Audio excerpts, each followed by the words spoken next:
Unfortunately, coffee can actually interrupt your hormone balance. So this is due to a variety of reasons. So let's get into it. First of all, your friend might metabolize caffeine differently than you do. And this has to do with a genetic variant.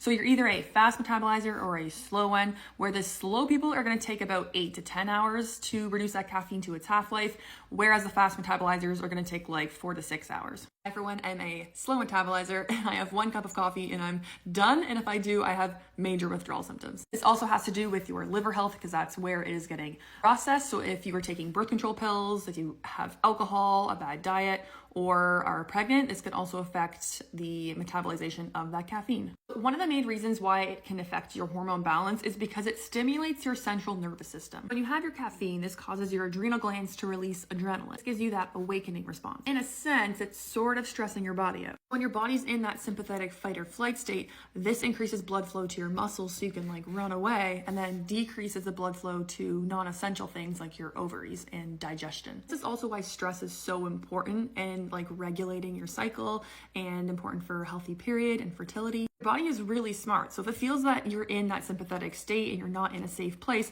this is going to impair fertility. Another thing caffeine can do is also reduce that insulin sensitivity, which has to do with your blood sugar. This can affect all your key hormones, your estrogen, progesterone, testosterone. A big offender is having caffeine the first thing as soon as you wake up before having a meal, which is going to cause that spike in blood sugar because it's causing that those adrenal glands to release adrenaline. If your blood sugar is not balanced, your hormones are not going to be balanced. Studies haven't proven it's good or it's bad.